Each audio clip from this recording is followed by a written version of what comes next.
Welcome, everybody, to It Tastes Different Gaming News. What's on the news today? Resident Evil 9. Capcom confirms next Resident Evil is in development, and it will be led by Resident Evil 7 director. And that one there will soil your britches, so let's dive in.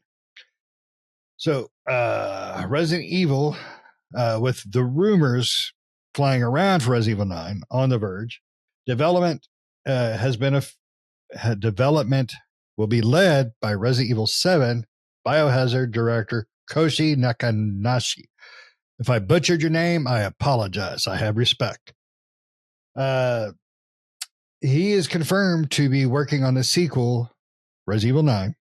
And it was really difficult. Here's a quote. It was really difficult to figure out what to do after Resident Evil 7, Nakanashi said, but I found it. And to be honest, I feel it feels substantial. I can't share any details yet, but I hope you're excited for the day I can. Nakanashi has a long history with Resident Evil.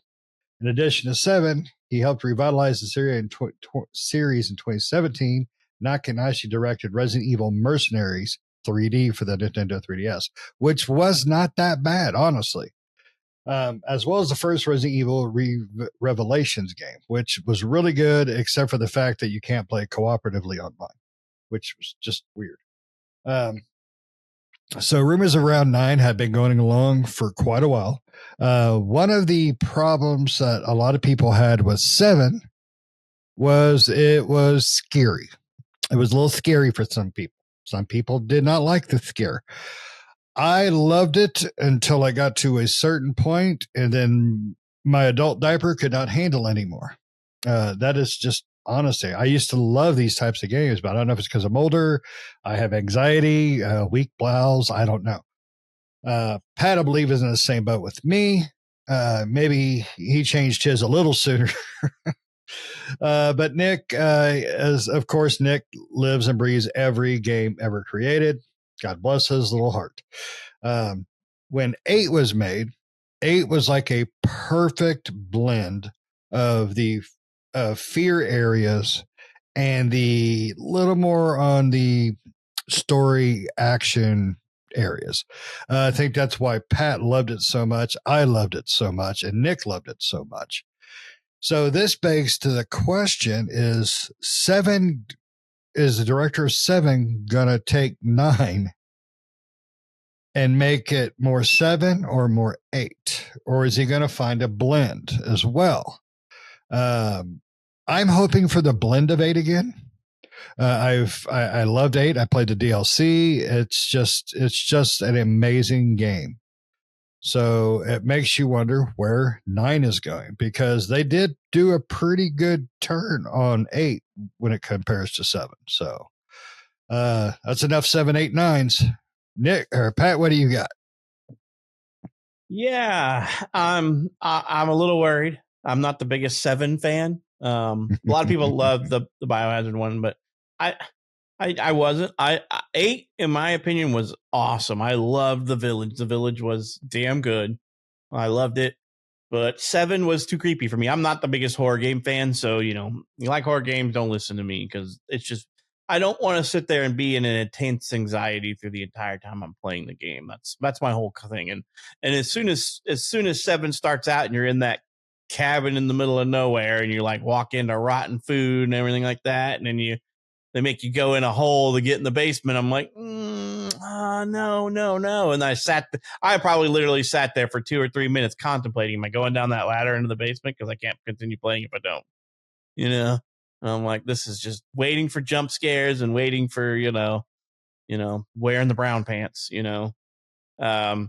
So for me, I'm worried a little bit because 7 was damn creepy for me. And I'm not a big creepy fan, and I don't care for my Resident Evil. I don't mind to be suspense in a game. Like in the original Resident Evils, you'd have the jump scares, but they weren't like constant. You weren't like going, what's around that corner, what's down in that hole, it was a lot more elements of like, an action game or role-playing type game, and this one, in my opinion, 7 was just a constant suspense from the word get go. You know, there's parts where you're sneaking around the house because you can't get caught, and the entire time you're moving around the house, you're just like, my heart's just like, and I'm like, no, he's gonna find me. Where's he at? And you go around the corner like, oh no, go back, go back, go back, go back. You know, and that just is not enjoyable to me. So I'm not the biggest fan. I don't like I enjoy I enjoy some of it, but when it's constantly just like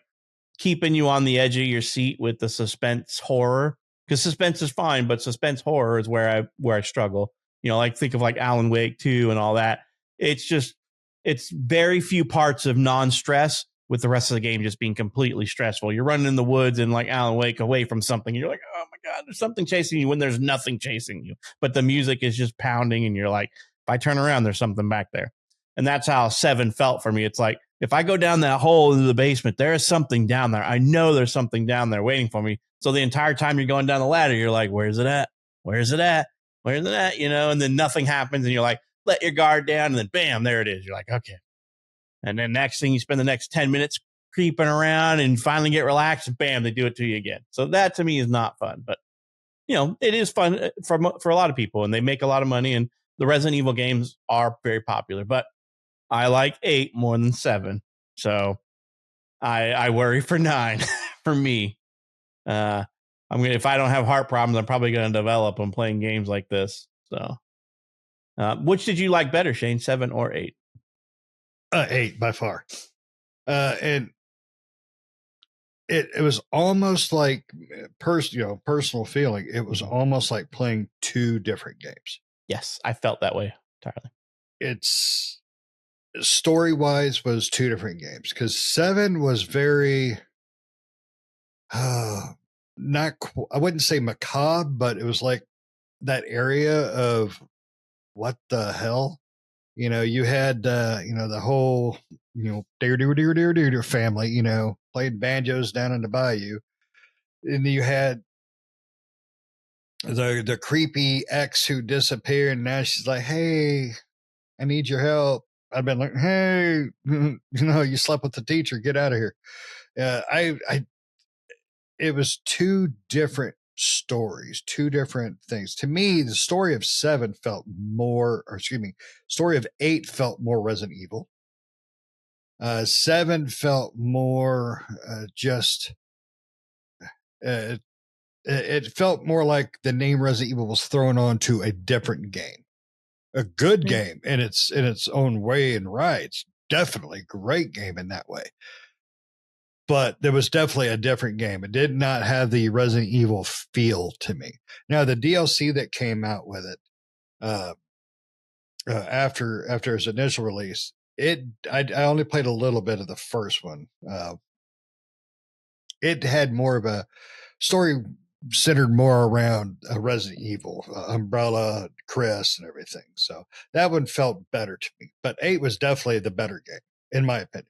7 to me felt like a great restart to the series, though. I will say that.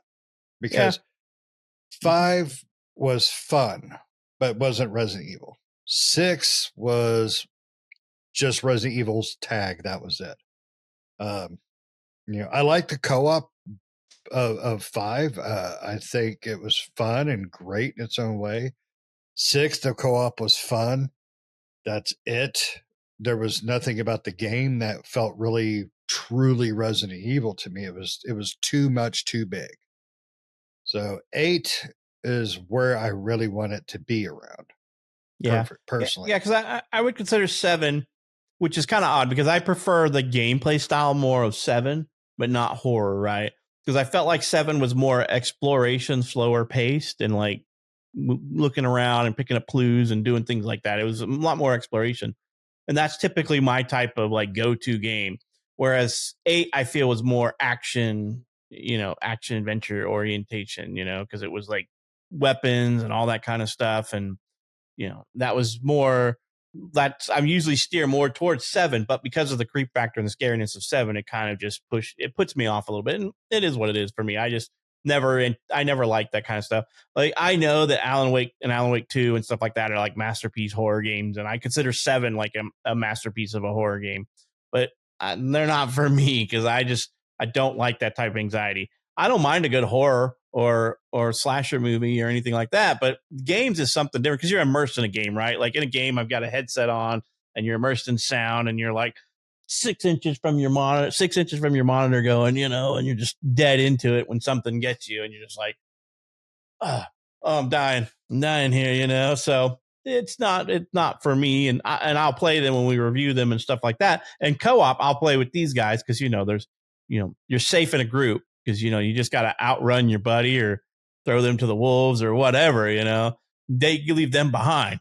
You already got cannon fodder, you can't act afraid when you're a group of buddies. So it's better in a group, but if you're solo, you're sitting in a room and my game room is my basement. So it's inherently dark in here anyway. And I'm like, so, I worry for 9. Yeah. Last thing you want is your buddy going, are you crying? Yeah. Did I hear you mess your pants?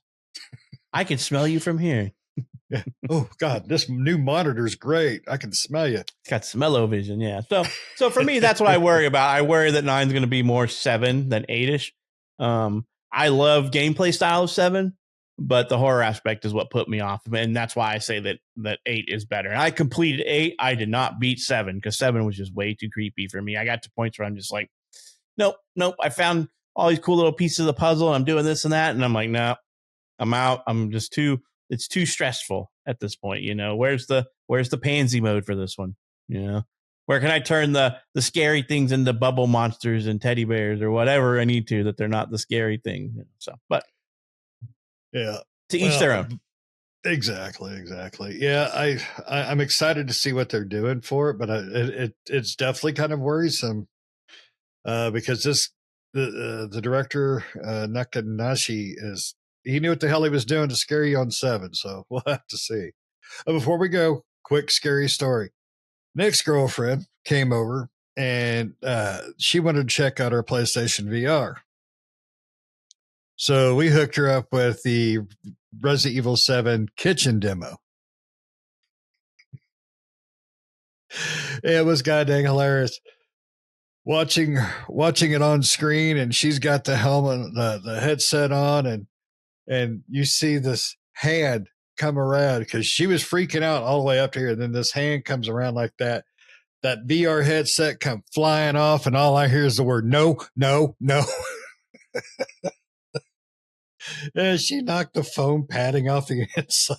It was goddamn hilarious. Yeah, I don't think I could do something like that on my Quest 3. I'd be scared to death or something. I mean, because it's all immersive at that point, right? You turn your head and you're just looking everywhere, and you've got like, for me, I've got a good headphone set on. I don't use the one that's on there. I got like a good like surround sound, Yeah. And I'm just like,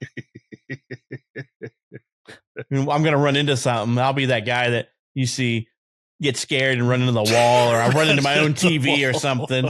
I'll run into my TV and break my TV and my VR headset, and then I won't have anything. So yeah, I don't think I could have played that whole game on VR. There's no way.